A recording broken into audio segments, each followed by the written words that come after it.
ನಡೆಯುತ್ತಾ ಬಂದನು ಪದದಲ್ಲಿ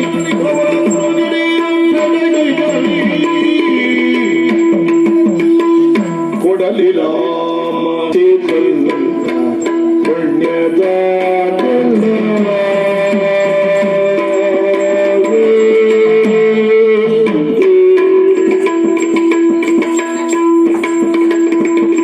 ಕೊಡಲಿ ರಾಮ ಕೊಡಲಿ ರಾಮ ಕೊಡಲಿ ರಾಮ ಕೊಡಲಿ ರಾಮ ಉದಿಸಿದ ಪುಣ್ಯದ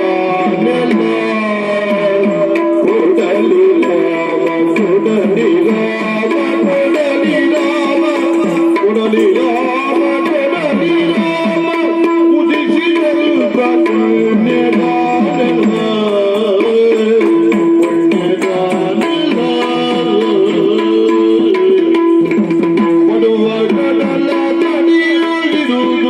ತುಳುವಿದ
ಮಾನಸಿಕವಂತಹ ಬೇಸರದಿಂದ ಬಳಲ್ತಾ ಇದ್ರು ಇಲ್ಲಿಗೆ ಬಂದ ಮರುಕ್ಷಣದಲ್ಲಿ ಅವರ ಬೇಸರ ಎನ್ನುವುದು ದೂರ ಆಗುವುದು ಖಂಡಿತ.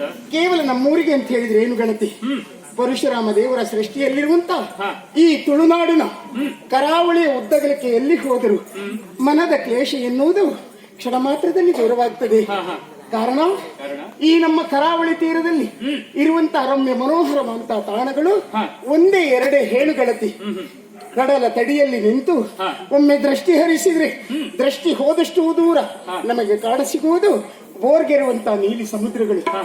ಅಲ್ಲಿಯೇ ನಿಂತು ಒಮ್ಮೆ ಹಿಂತಿರುಗಿ ಹೀಗೆ ನೋಡಿದ್ರೆ ಸಾಲು ಸಾಲಾಗಿರುವಂತಹ ಪಶ್ಚಿಮ ಘಟ್ಟಗಳು. ಆ ಪಶ್ಚಿಮ ಘಟ್ಟಗಳ ಮೇಲೆ ಹುಟ್ಟಿದಂತಹ ಮರಗಳು ಗಗನಚುಂಬಿ ವೃಕ್ಷವೋ ಎನ್ನುವ ಹಾಗೆ ಭಾಸವಾಗುತ್ತದೆ.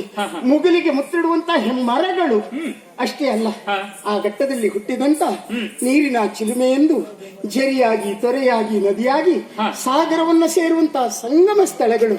ಅಷ್ಟೇ ಏಕೆ, ಈ ನಮ್ಮ ಕರಾವಳಿ ನಾಡಿನಲ್ಲಿ ನೆಲೆ ನಿಂತ ದೈವ ದೇವರುಗಳು ಒಬ್ಬರು ಇಬ್ಬರು ಹೇಳು ನಿಜವಾಗಿ ಮರಡನ ಕ್ಷೇತ್ರವೆಂದೇ ಖ್ಯಾತಿ ಹೊಂದಿದೆ ಈ ನಮ್ಮ ಕರಾವಳಿ. ಇಲ್ಲಿರುವಂತಹ ದೇವತೆಗಳು ಧರ್ಮಸ್ಥಳದ ಮಂಜುನಾಥನು, ಕದ್ರಿ ಮಂಜುನಾಥನು, ಕುಕ್ಕೆ ಸುಬ್ರಹ್ಮಣ್ಯನು, ಉಡುಪಿ ಶ್ರೀಕೃಷ್ಣನು, ಕುಂದೇಶ್ವರನು, ಮಾಣಕಟ್ಟೆ ಬ್ರಹ್ಮಲಿಂಗೇಶ್ವರನು, ಕೊಲ್ಲೂರು ಮುಖಾಂಬಿಕೆಯು, ಹೆಚ್ಚೇನು ಚಾಮುಂಡೇಶ್ವರಿಯೋ ಕಾಲಭೈರವನು ಅಂತ ದೈವ ದೇವತೆಗಳೆಲ್ಲ ನೆಲೆನಿಂತ ನಾಡಿದು ಈ ನಮ್ಮ ಕರಾವಳಿ ತೀರ. ಅಷ್ಟೇ ಅಲ್ಲ, ಈ ನಮ್ಮ ಕರಾವಳಿ ನಾಡಿನಲ್ಲಿ ಈ ಹಿಂದೆ ಆಗಿ ಹೋದಂತ ವೀರ ಪುರುಷರು ವೀರವನಿತರು ಒಬ್ಬರೇ ಇಬ್ಬರೇ ಹೇಳು. ಅದಕ್ಕಿಂತಲೂ ಮುಖ್ಯವಾಗಿ ಒಂದು ವಿಷಯ ಕೇಳ್ತೀಯ, ಈ ನಮ್ಮ ಕರಾವಳಿ ತೀರದಲ್ಲಿರುವಂತ ಜಾನಪದ ಕಲೆ, ಜಾನಪದ ಕ್ರೀಡೆ ಪ್ರಪಂಚದ ಮತ್ತೆ ಯಾವುದೇ ಕಡೆಯಲ್ಲಿ ಹೋದ್ರೂ ಸಿಗುವುದಿಲ್ಲ. ಇಲ್ಲಿರುವಂತಹ ಆ ಜಾನಪದ ಕ್ರೀಡೆ ಕೆಚ್ಚಿಗೆ ಹೆಸರಾದ್ದು ಕೋಳಿ. ಆ ಕೋಳಿ ಅಂಕವನ್ನ ಕಾಣಬೇಕು, ಬನ್ನಿ ನಮ್ಮ ಕರಾವಳಿ ತೀರಕ್ಕೆ. ಅದೇನು ಸ್ಪರ್ಧಾತ್ಮಕವಾದಂತಹ ಕೋಣಗಳ ಓಟ, ಕಂಬಳೋತ್ಸವವನ್ನ ಕಾಣಬೇಕು, ಬನ್ನಿ ನಮ್ಮ ಕರಾವಳಿ ನಾಡಿಗೆ. ಅದಕ್ಕಿಂತಲೂ ಮುಖ್ಯವಾಗಿ ಸಾಕಷ್ಟು ಸಾವಿರಾರು ಜಾನಪದ ಕಲೆಗಳು ಈ ನಮ್ಮ ಕರಾವಳಿ ತೀರದಲ್ಲಿದೆ. ಅದರಲ್ಲಿ ಮುಖ್ಯವಾದಂತಹ ಕಲೆ ಯಾವುದು ಅಂತ ಕೇಳಿದ್ರೆ ಮನುಷ್ಯನ ಬುದ್ಧಿಯನ್ನು ವಿಕಾಸನಕ್ಕೆ ತಳ್ಳುವಂತ ಗಂಡು ಮೆಟ್ಟಿನ ಕಲೆಯಿಂದೇ ಖ್ಯಾತಿ ಹೊಂದಿರುವಂತ ಯಕ್ಷಗಾನವನ್ನ ಕಾಣಬೇಕು, ಬನ್ನಿ ನಮ್ಮ ಕರಾವಳಿ ನಾಡಿಗೆ. ಹಾಗಾದ್ರೆ ಈ ಯಕ್ಷಗಾನ ಕಲೆಯ ವಿಶೇಷತೆ ಏನು ಗೊತ್ತ ಗೆಳತಿ? ಅಕ್ಷರ ಬಾರದಂತ ವ್ಯಕ್ತಿಗಳಲ್ಲಿ ರಾಮಾಯಣ ಮಹಾಭಾರತದ ವಿಚಾರವನ್ನ ಕೇಳಿದ್ರೆ ಆ ಚರಿತ್ರೆಯನ್ನ ಲೀಲಾಜಾಲವಾಗಿ ಹೇಳುವುದಕ್ಕೆ ಅವರಿಗೆ ಗೊತ್ತಿದೆ. ಹಾಗಾದ್ರೆ ಅವರು ಕಲಿತಿದ್ದು ಓದಿ ತಿಳಿದಿದ್ದಲ್ಲ, ಈ ಯಕ್ಷಗಾನವನ್ನ ಕಂಡು ಕಂಡು ಈ ಮಹಾಭಾರತ ರಾಮಾಯಣದಂತಹ ಪುರಾಣವನ್ನ ಹೇಳುವಷ್ಟು ಸಾಮರ್ಥ್ಯ ಅವರಿಗೆ ಬಂದಿದೆ. ಗೆಳತಿ ಅಷ್ಟೇ ಅಲ್ವೇ, ಇನ್ನು ಹೇಳುವುದಕ್ಕೆ ಹೋದ್ರೆ ಸಾಕಷ್ಟು ವಿಚಾರಗಳಿದೆ. ಇಂಥ ಒಂದು ನಾಡಿನಲ್ಲಿ ನಾನು ಹುಟ್ಟಿದ್ದೇನೆ ಎಂದು ಹೇಳಿಕೊಳ್ಳುವುದಕ್ಕೆ ಹೆಮ್ಮೆಯಾಗುತ್ತಾ ಇದೆ. ನನಗೆ 1000 ಜನ್ಮ ಇದ್ರೂ ಈ ಕರಾವಳಿಯ ಮಣ್ಣಿನಲ್ಲಿಯೇ ಹುಟ್ಟಿ ಬದುಕುವ ಹಾಗೆ ಅವಕಾಶ ಕೊಡು ಎಂದು ನಾನು ನಂಬಿರುವಂತಹ ದೇವರನ್ನ ಪ್ರಾರ್ಥಿಸ್ತೇನೆ. ಗೆಳತಿ, ನಾನು ನಿನ್ನಲ್ಲಿ ಎಷ್ಟು ಹೊತ್ತಿನಿಂದ ಮಾತಾಡ್ತಾ ಇದ್ದೇನೆ, ಆದ್ರೆ ನೀನೇನಾದ್ರೂ ಹೇಳಿ. ನಾನು ಹೇಳುವಂತದ್ದೆಲ್ಲವನ್ನು ನೀನು ಹೇಳಿ. ಅಂದ್ರೆ ನೀನ್ ಹೇಳ್ಬೇಕಾಗಿತ್ತ? ಇದು ಹೇಳ್ಬೇಕಾಗಿತ್ತು, ಅದನ್ನೆಲ್ಲವನ್ನು ನೀನು ಹೇಳಿ. ಇನ್ನೇನಾದ್ರೂ ಹೇಳು, ಸಾಮರ್ಥ್ಯ ಇಲ್ವ ನಿನಗೆ? ಸಾಮರ್ಥ್ಯ ಉಂಟು, ಸಮಯದ ಅಭಾವ ಇದೆ. ಹೌದಾ? ಹಾಗಾಗಿ ಇದಿರ್ಲಿ. ಈಗ ನಾನು ನಿನ್ನಲ್ಲಿ ಮಾತಾಡ್ತಾ ಇದ್ರು, ಓ ಆ ಕಡೆಯಲ್ಲಿ ಒಂದು ಜನ ನೋಡಿದ್ಯಾ, ನಮ್ಮನ್ನೇ ನೋಡುತ್ತಾ ಇದ್ದಾರೆ. ನಾನು ಒಮ್ಮೊಮ್ಮೆ ಅವರನ್ನ ದೃಷ್ಟಿ ಹರಿಸಿದ್ರೆ ಅವರತ್ತ, ಅವರು ಬೇರೆ ಯಾವುದೋ ಕಡೆಗೆ ದೃಷ್ಟಿ ಹರಿಸ್ತಾರೆ. ಸ್ವಲ್ಪ ಇರು. ಓಯ್ ಸ್ವಾಮಿ, ಈ ಅಭ್ಯಾಸ ಒಳ್ಳೇದಲ್ಲ. ಯಾರಿಗೆ? ಹೆಣ್ಮಕ್ಳನ್ನ ಕದ್ದು ನೋಡುದು. ಇಲ್ಲಪ್ಪ, ಅಷ್ಟು ತಂಗಾಗಿ ಹೇಳುವುದು ಆಗಿದ್ದಲ್ಲ, ಅಭ್ಯಾಸ ಇಲ್ಲ. ಮತ್ತೆಂತದ್ದು, ನಾವು ಬಂದು ಅಷ್ಟು ಹೊತ್ತಾಯ್ತು ಈ ಸ್ಥಳಕ್ಕೆ, ನೀವು ಹೀಗೆ ಹೀಗೆ ಹೀಗೆ ನೋಡುವುದನ್ನ ನಾನೇನು ನೋಡ್ಲಿಲ್ಲ ಅಂತ ಭಾವಿಸಿಕೊಂಡ್ರ? ನೋಡಿದ್ದೇವೆ. ಹೌದಾ? ನಾವು ನೋಡಿದ್ದು ನಿಮ್ಗೆ ಗೊತ್ತಿಲ್ಲ. ಅಯ್ಯೋ, ನಾನ್ ನಿಮ್ಮನ್ನು ನೋಡಿದ್ದೆ. ನೀವ್ ಆದ್ರಿಂದಲೇ ಗೊತ್ತಾಯ್ತು. ಬಹುಶಃ ಯಾಕೆ ನೋಡಿದ್ದು ತಪ್ಪು ತಿಳಿಯುವುದಿಲ್ಲ ನಾನು. ನೀವು ಯಾಕೆ ನೋಡಿದ್ದು? ಯಾರಂತ ಗೊತ್ತಾಗಲಿಲ್ಲ. ದೇವ್ರೆ, ನಾನೇನು ದೂರದವಳಲ್ಲ, ತುಂಬಾ ಹತ್ತಿರ ನನಗೆ ಇವತ್ತು. ಹತ್ತಿರದವಳೆ. ನನ್ನ ಪರಿಚಯ ನಿಮಗಿಲ್ಲ, ಆದ್ರೆ ನನ್ನ ಅಮ್ಮನ ಪರಿಚಯ ನಿಮಗಿರಬೇಕಲ್ಲ. ಯಾರು? ಅಯ್ಯೋ ದೇವ್ರೆ, ನನ್ನಮ್ಮ. ಓ, ಅಮ್ಮ ಇಂಥವಳು ಅಂತ ಹೇಳಿದೆ, ಅಮ್ಮನ ಪರಿಚಯ ಉಂಟು ಅಂತ ಹೇಳಿದ್ರೆ ಅವ್ರಿಗೆ ಹೇಗೆ ಅರ್ಥ ಆಗ್ತದೆ? ಹೋಯ್, ನೀವು ಈ ಊರಿನಲ್ಲಿ ಸಾಲ ಮಾಡಿದ್ದೀರಾ? ನಾನು ಈ ವರ್ಷ ಸಾಲ ಮಾಡುದೇ. ಹೌದಾ? 2 ವರ್ಷ ಅದೇ ಕೆಲಸ. ಹೌದಾ? ನೋಡಿ, ಸಾಲ ಮಾಡಿದ್ದೀರಿ ಅಂತಾದ್ರೆ ನನ್ನ ನಮ್ಮನಲ್ಲಿ ಸಾಲ ತಕೊಂಡಿದ್ದೀರಿ ಅಂತ ನಾನು ಹೇಳುವುದು. ಈ ಊರಿನಲ್ಲಿ ಸಾಕಷ್ಟು ಮಂದಿ ಬಡ್ಡಿಗೆ ಸಾಲವನ್ನ ನೀಡ್ತಾರೆ, ಆದ್ರೆ ಅದರಲ್ಲಿ ಪ್ರಖ್ಯಾತತೆಯನ್ನ ಹೊಂದಿದ್ದು ಯಾರು ಕೇಳಿದ್ರೆ ನನ್ನಮ್ಮ. ಬಡ್ಡಿದಾರಮ್ಮ. ಓ, ಬಡ್ಡಿದಾರ ಅಂತ. ಹಾ, ನನ್ನಮ್ಮನನ್ನ ಇತ್ತೀಚೆಗೆ ಕೆಲವರೆಲ್ಲ ಬಡ್ಡಿ ಬಂಗಾರಮ್ಮ ಎನ್ನುವ ಹಾಗಲೂ ಕರೀತಾರೆ. ಹೌದಾ? ಯಾಕೆ ಗೊತ್ತುಂಟಾ? ಯಾಕೆ? ಬೇಕಾದಷ್ಟು ಸಾಲವನ್ನ ಬಡ್ಡಿಗೆ ನೀಡಿ ಬೇಕಾದಷ್ಟು ಧನ ಸಂಗ್ರಹ ಮಾಡಿ ಮನೆಯಲ್ಲಿ ಬೇಕಾದಷ್ಟು ಬಂಗಾರದ ಒಡವೆಗಳನ್ನ ಮಾಡಿಸಿಟ್ಟಿದ್ದಾರೆ. ಹೌದಾ? ಆದ್ರಿಂದ ಅನ್ವರ್ಥವಾಗಿ ಬಡ್ಡಿ ಬಂಗಾರಮ್ಮ ಅಂತ ಹೇಳಿದ್ರು ಅದು ಒಪ್ಪುವಂತ ಹೆಸರು ಚಂದ್ರಿಕೆ ಅಂತ. ಚಂದ್ರಿಕೆ. ಮಾನಸಿಕವಂತ ಬೇಸರ ಕಳೆಯಬೇಕು ಅಂತ ನನ್ನ ಈ ಅತೀ ಆತ್ಮೀಯಳು ಇವಳನ್ನ ಕೂಡಿಕೊಂಡು ಇತ್ತ ಕಡೆ ಬಂದೆ. ಒಂದು ಕೆಲಸ ಮಾಡಿ, ನಿಮ್ಗೊಮ್ಮೆ ಸಾಲ ಬೇಕು ಅಂತಾದ್ರೆ ಬನ್ನಿ ನಮ್ಮ ಮನೆಗೆ, ಆಯ್ತಾ? ಬಡ್ಡಿ ಇದ್ದಿದ್ದು ತಗೊಳ್ತೇನೆ. ಬಡ್ಡಿ ಇದ್ದಿದ್ದು ಸಾಲ ಅಂತ ಎಷ್ಟು ಬೇಕಾದ್ರೂ ತಗೊಳ್ತೇನೆ. ಅಲ್ಲ, ನೀವು ಹೇಳಿದ ಮೇಲೆ ನಿಮ್ಮಲ್ಲಿ ಬಡ್ಡಿ ತೆಗಳಿಗೆ ಹೇಳಿ ಕಷ್ಟದಲ್ಲಿದ್ದಾರೆ ಅವ್ರಿಗೆ ಸ್ವಲ್ಪ ಬಡ್ಡಿ ಇಲ್ಲದೆ ಸಾಲ ಕೊಡಿ ಅಮ್ಮ ಅಂತ ಅಮ್ಮನಲ್ಲಿ ಹೇಳಿ ಕೊಡಿಸುವ ವ್ಯವಸ್ಥೆ ಮಾಡ್ತೀನಿ. ಅಮ್ಮ ಕೊಟ್ಟರೆ ಎಷ್ಟು ಕೊಡ್ತಾರೆ? ಅಮ್ಮ ಕೊಟ್ಟರೆ ಎಷ್ಟು ಕೊಡ್ತಾರೆ? ಅಯ್ಯೋ, ಮತ್ತೆ ನನಗೆ ಕೊಡ್ಲಿಕ್ಕೆ ಆಗ್ತದ? ಅಲ್ಲ, ಅಮ್ಮ ಕೊಟ್ಟರೆ ಎಷ್ಟು ಕೊಡ್ತಾರೆ? ನೀವು ಕೇಳಿದಷ್ಟು ಕೊಡಬಹುದು, ಅಷ್ಟುಂಟು. ಅದೇ ಭರವಸೆ ಇದೆ ನನಗೆ. ಹೌದು, ಸ್ವಲ್ಪ ಹೆಚ್ಚಿಗೆ ಹೇಳಿ ಆಮೇಲೆ ಕೊಡ್ತಾರೆ, ಸ್ವಲ್ಪ ಕಡಿಮೆ ಆದ್ರು ಅಲ್ಲಿಂದ ಅಲ್ಲಿಗೆ ಆಗ್ತದೆ. ಹೌದು ಹೌದು, ಮಾತಾಡುತ್ತದೆ. ಇನ್ನೊಮ್ಮೆ ಸಿಗೋಣ, ಆಯ್ತಾ? ಆಯ್ತಪ್ಪ. ಬರ್ತೀನಿ, ಮನೆಗೆ ಹೋಗ್ತೀನಿ.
ನುಡಿಸಿದನು ನೀರಜಲು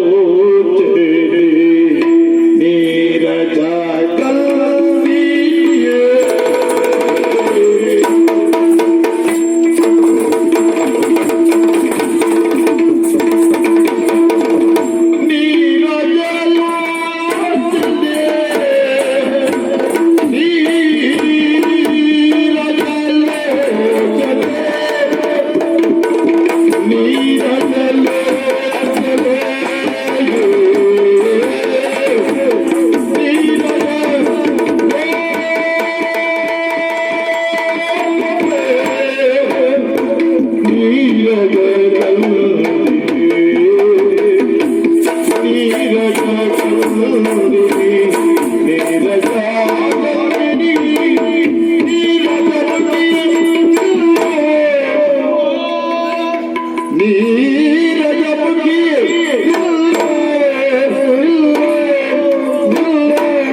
ನನ್ನನ್ನು ಮತ್ತೆ ಮತ್ತೆ ತಡೆಯುತ್ತಾ ಇದ್ದೀರಿ? ಕಾರಣ ಉಂಟು.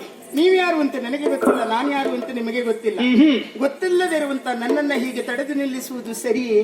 ಕಾರಣ ಉಂಟು. ಏನು? ಅನತಿ ದೂರದಿಂದಲೇ ನಿನ್ನನ್ನು ಕಂಡವ ನಾನು. ಹೌದಾ? ಯಾರಿರ್ಬಹುದು? ಒಬ್ಬ ಆಕೆ ಹೆಣ್ಣು, ವನ ಪ್ರದೇಶ ಇದು. ಆ, ಇತ್ತಿಂದತ್ತ ಅತ್ತಿಂದಿತ್ತ ಸಂಚರಿಸ್ತಾ ಇದ್ದಾಳೆ. ಹೌದು. ಯಾರಿರಬಹುದು ಆ, ಎನ್ನುವ ಕಾರಣಕ್ಕಾಗಿ ಆ, ಪರಿಚಯನ್ನ ಕೇಳುವ ಆ, ಆ, ಆ. ಕುತೂಹಲದಿಂದ ಹಾಗೆ ಹತ್ರ ಬಂದವ ನಾನು. ಪರಿಚಯ ಕೇಳುವುದಕ್ಕೆ ಹಾ. ತಪ್ಪು ಅಂತ ಹೇಳುವ ಹಾಗಿಲ್ಲ. ದಾರಿಯಲ್ಲಿ ಹೋಗುತ್ತಿರುವಂತಹ ಸಂದರ್ಭದಲ್ಲಿ ಹಾ. ಪರಿಚಯ ಇದ್ದವರು ಎದುರಾದ್ರೆ ಹಾ. ಯೋಗಕ್ಷೇಮವನ್ನು ವಿಚಾರಿಸುವುದು, ಹಾ. ಅಪರಿಚಿತರು ಎದುರಾದ್ರೆ ಕುತೂಹಲ ಕೆರಳಿದರೆ ಹಾ. ಪರಿಚಯಕ್ಕಾಗಿ ಪ್ರಶ್ನೆ ಮಾಡುವಂತ ಒಂದು ಕ್ರಮ ಇದೆ ಅಲ್ವಾ? ಖಂಡಿತ. ಹಾಗಾಗಿ ಯಾರಿರ್ಬಹುದು ಕೇಳಬೇಕು. ಆ, ಹತ್ರ ಬಂದದ್ದು ನಾನು. ಹೌದಾ? ಹತ್ರ ಬಂದು